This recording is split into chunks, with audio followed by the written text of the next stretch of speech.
This review is brought to you by Post Wrestling, your trusted destination for pro wrestling podcasts, breaking news, and honest reviews on everything WWE, AEW, and beyond. Want to stay in the loop? Just search Post Wrestling on YouTube or wherever you get your podcasts and hit subscribe. Like Transformers and Barbie, the Lego Movie takes a brand beloved by millions and attempts to inject humanity and character into what was only seen previously as plastic.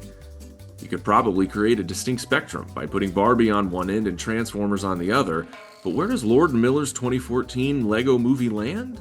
I'm happy to report that this animated comedy musical is packed with jokes, quality performances, outstanding visuals, and an unnecessarily deep theme in the best way. 11 years later, and with several successful franchises under their belts, the team of Lord & Miller built a foundation with this film that will likely stand as long as minifigs walk the earth. It's rare for a movie to switch between animation and live action, and not since someone tried to frame Roger Rabbit have I seen such seamless use of the technique used to such profound effect. A small part of me would like to think that Will Ferrell's character from Barbie is the same character in the Lego Movie, and that little boy who taught his dad to let go helped a grown-up little girl meet her hero. I may have named the Lego Movie my pick for Best Film of 2014, and it's not difficult for me to stand by that claim today because the picture is aged as well as the product itself. I can confirm that everything is indeed awesome when Toronto's own and co-founder of Post Wrestling, Wai Ting, is in the house. Wai, come with me if you want to not die. Hey, Al. It's a pleasure to be here in your home environment. I have frequented the post office a few times myself, but it is very nice to return the favor and bring you here into our digs. Oh my goodness, yeah. So you got some beautiful bushes and some great trees. Oh, Really nice, really, really nice. Love what you've done with the place. you're too kind, Wai. You're too kind, which is one of the reasons I wanted to have you on today's episode, because this is one of my favorite movies. And I know in addition to being, a cinema enthusiast, you're also a Lego enthusiast. So I'm curious, did you see this movie when it first came out in 2014? I did, and it's actually quite interesting thinking about it even back then. I happened to be in a time in my life where I wasn't into Lego. And I almost feel like it's a part of my identity now, where like I frequently talk about it on the podcast I do, and it's all over, my house. But what is this now? 12 years ago, something like that. Yeah. I was completely out of the hobby. I was not really into it. Obviously, we all have nostalgic feelings attached to Lego from when we were young, and that was about as much interest as I had in it. But it was honestly something I rushed out to the theaters to see. In fact, I think I took somebody out on a date, and this was just sort of a random movie we decided to watch. And I didn't really have that much sort of like attachment to it, honestly. Sure. But it kind of brought me back into the Wow. hobby in a big way. Yeah, it did. So did you see this movie and then wait, what was the gap of time between you watching this movie and going out and buying a Lego set? Are we talking like hours, maybe a couple months? It had to have been honestly maybe a week or like less, honestly. What was great about it was like they released like a really cheap set. I'm talking like $12, I don't know, $15, which is unheard of these days. But Yeah. it was like a $15 set that contained the double decker couch and basically the entire like main cast. And Wow. I was like, okay, this is like way too like I watched the movie, liked the movie, and I want a little souvenir. And that really cheap set that presented great value as a sort of like take home representation of the movie was ultimately, I think, the one of the things that brought me right back into it. And now they've sucked, thousands of dollars from me since then. So it worked.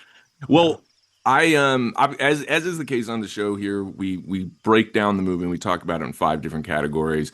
The first category is plot, and one of the things I want to kind of bring up right out of the gate is the idea of play and how the Lego movie kind of traverses this, because in other toy movies like Barbie, I feel like they do a really great job of taking the act of play and integrating that into the story, whereas the Lego movie seems to take a slightly different approach where if you grew up playing with Legos, there's tons of fun, there's tons of things that you'll see, but it's more about the immersion of you going into the play, if that makes sense, as opposed to necessarily recreating the act of physically playing with Lego. It kind of takes you in the world. Well, once you've built something, you're now driving that car, you're inside of it. And for me, I really appreciated that because as a little lion who grew up playing with lots of Lego, that it kind of bridges almost a logic gap that can't be bridged when you're physically playing with it. I'm curious if you appreciated that.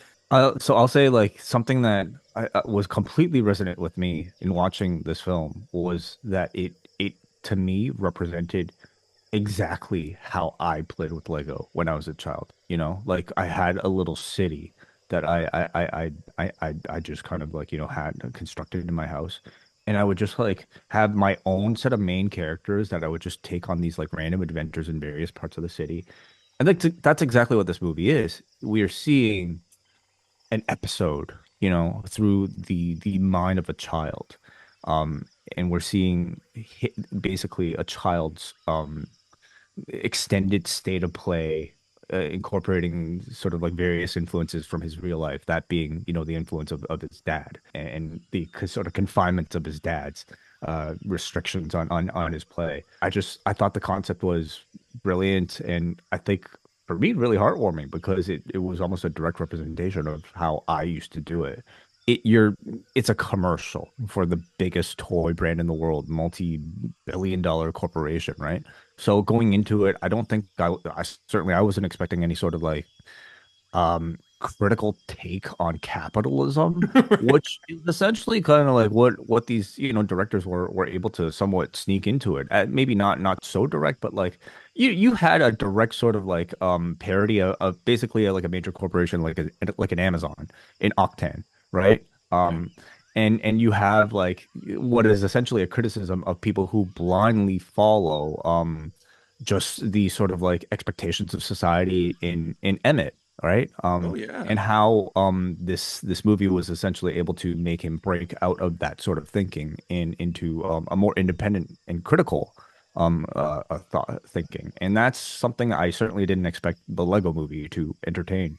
This in many ways, because you can put it in the category of a toy movie, you can put it in the category of a kids movie, but this really did elevate that genre or subgenre because there's sort of everything before the Lego movie and there's everything after it. And the distinction is the thoughtfulness, the ideas, the themes. And you're right, capitalism is a big theme that this discusses. I mean, it very clearly takes shots at sort of corporate run pop music, and Hmm. that's a big theme in there. Just the whole idea of creation, meeting your creator, what that means. I mean, this movie has incredibly deep themes and deep thoughts, and it's so smart and funny. I appreciate it for that. You mentioned Barbie. I think Barbie is definitely influenced by this movie. I think it goes without saying that this movie walked so the Spider-Verse could swing. I think stylistically, a lot of the choices they're making in that are supported by successful style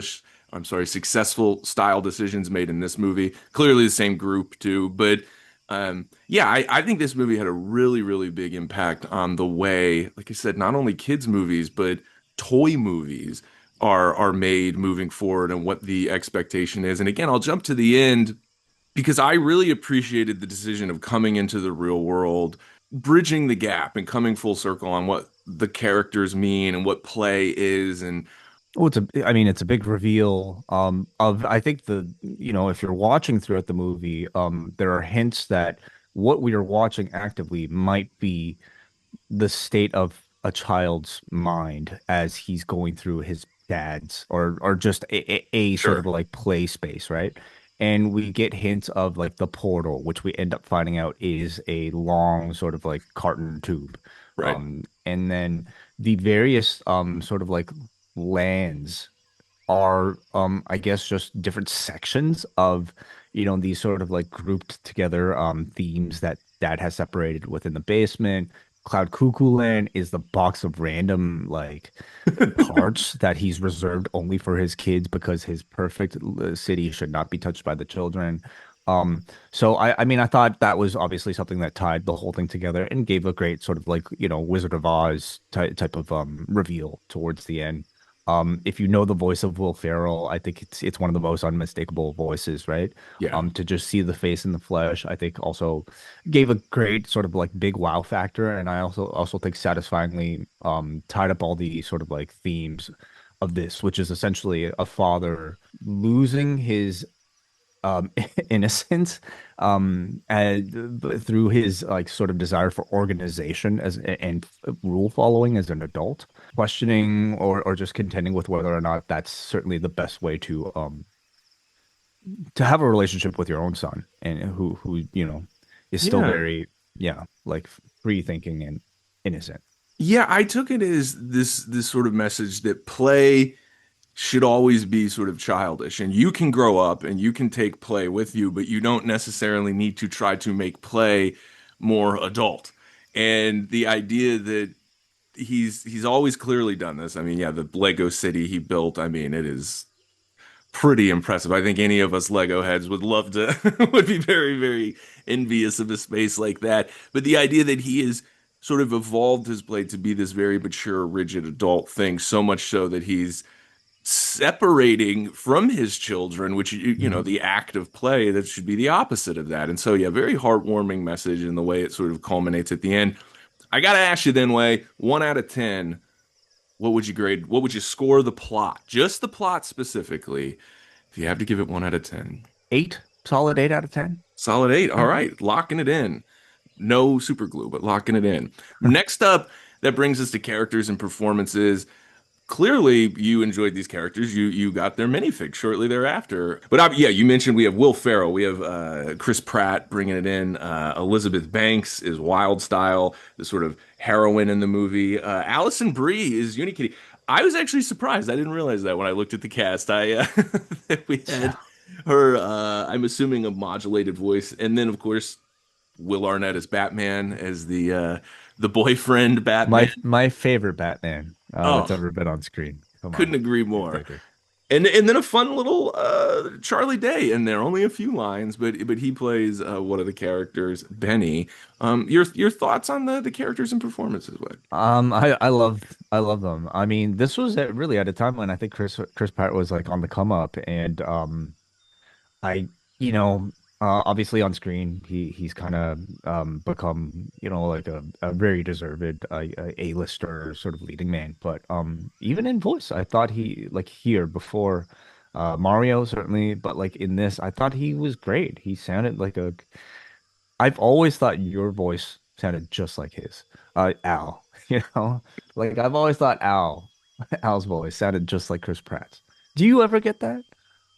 I have a few people have told me I don't hear it. But I think that's just maybe after listening to the episodes of this podcast I'll hear it more. But I don't hear it much. But I have heard that before. But I will say this: watching it this time, because this was not the first time I watched the movie, I did have a lot more appreciation for sort of the range and the in sort of that he brought to it, because I just sort of remembered it being pretty straightforward. But there are a lot of little moments. I think what makes him work is that he needs to be like I would say a leading man of sorts. You at least his type of leading man for this movie, you need to have a voice that sounds at once generic, but also can be I guess special. If you wanted it to, and I think he fulfills that pretty well. I thought like for me, what really stands out is this was a voice acted, cartoon movie that felt like it had a lot more life to it. And I think for me that's because it felt like these were actors actively playing while they were recording. Yeah, And I know that a lot of improvisation was done in the voice booth that they then later animated, which gives, what is otherwise a very rigid format in this sort of like, animation style. It made it feel much more organic, you know. totally. No, it sounds like everybody's really having a good time, having fun, and that's I don't know. I think that's a really key component when you have a movie like this. Like I said, where at the heart of it, it's all about play, and you need that that dynamic where you can hear it in their voices, you can hear the fun, and I agree. It feels very it feels fresh and it feels fast. It has that very Lord and Miller style to it. And Totally. yeah. Well, much like plot, 1 out of 10, characters and performances. And I'm now gonna that give you've it locked in the 8 for plot, you can kind of base everything off that 8. So the question sure. is, are the characters and performances better than the plot? I would say just as good. I'm gonna also go 8 out of 10 for this, especially for Liam Neeson's good cop, bad cop, who apparently did all of that switching back and forth That's live and in amazing. person. Yeah, I How believe. could I not bring up Liam Neeson's good cop, bad cop in the cast? Yeah, what a such a funny performance. Oh my God. Apparently the directors like expected him to record those lines separately, and then he just went in the booth and just did both of them and preferred to do them like live back and forth himself, which is hilarious. Yeah. Amazing. And what's funny is he's getting so much credit this summer because he's Naked Gun has just come out. I feel like there's all these people saying, "Oh my God, it's amazing to see him doing comedy for the first time." He's done comedy before. Lego Movie, Hmm. 12 years ago. Such Yeah. a funny performance with a lot of subtlety. Well, the 8 is locked in. That brings us to visual storytelling. Pretty visual movie, the Lego Movie.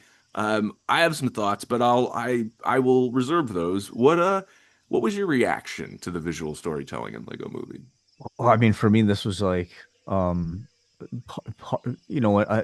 I would say, like a fucking bomb on my nostalgic senses.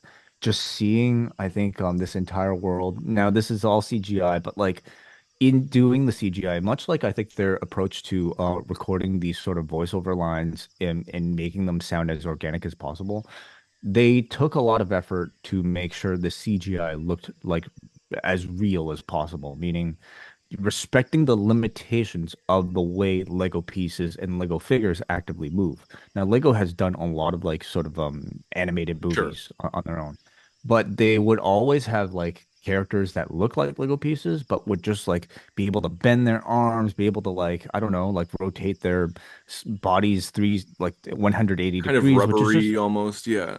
like it's just not possible, right? And it just does not. It takes you away from the immersion that what you are watching might actually be stop motion, might actually exist in real life.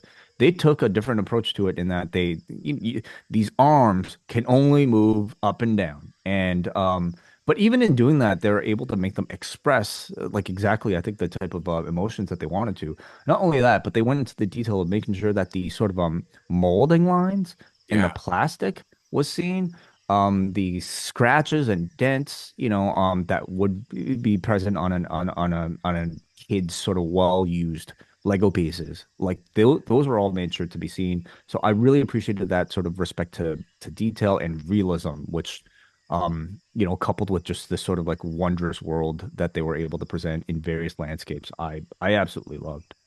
I completely agree there, and we talked about earlier how the movie transitions into the real world later, and I in that can imagine how jarring of a task that would be if you're trying to create this really visually enriched sort of CGI look, and then you come out, but it's not so jarring because while we're in the CGI world, if you want to call it that, the Lego world, it's incredibly fantastic and colorful, but like you said, the detail, the lighting, the textures, it feels so real at all times that when you leave that world, there's not that big of a gap.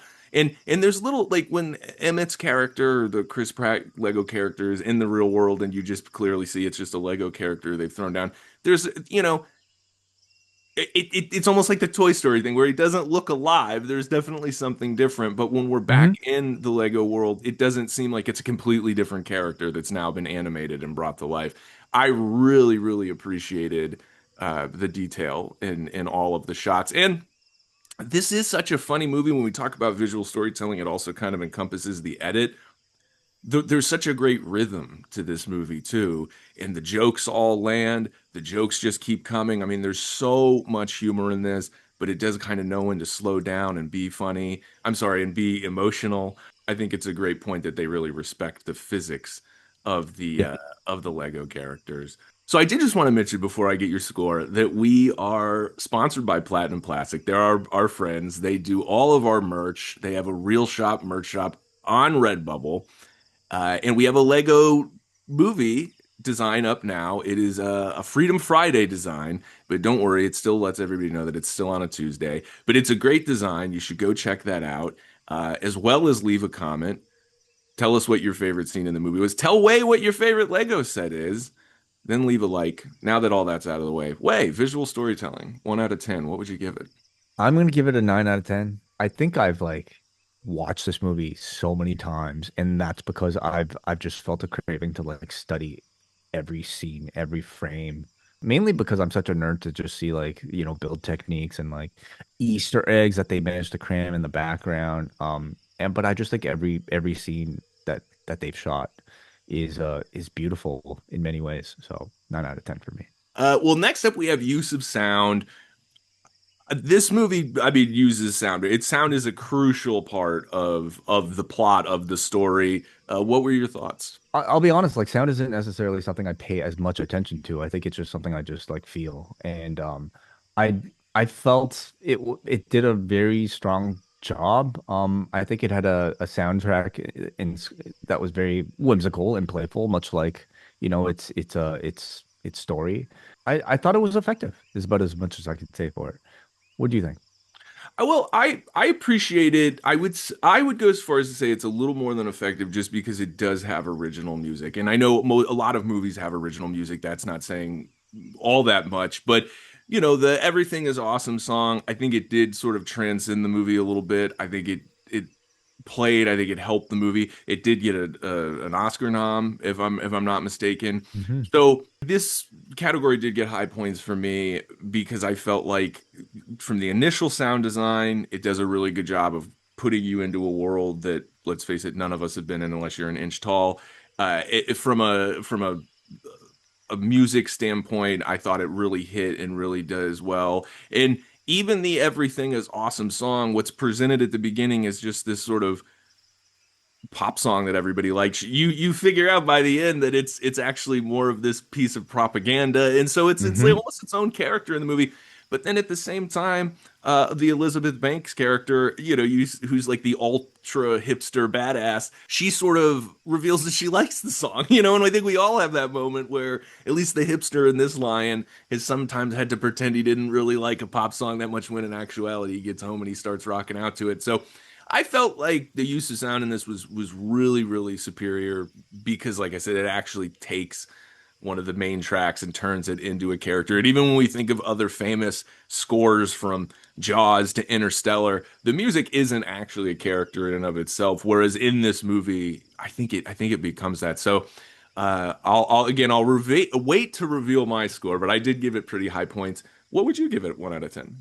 Yeah, I guess I would give it an 8 out of 10 as well. It's sort of my default score when I actually like something, Sure. but to your point, I mean, that song in itself is almost like they had to kind of straddle this fine line between something that is essentially a parody of a really annoying pop song, while also like I guess being listenable enough that you might actually want to listen to it and put it on repeat and having it not be so completely obnoxious that like you'd want to actively turn it off.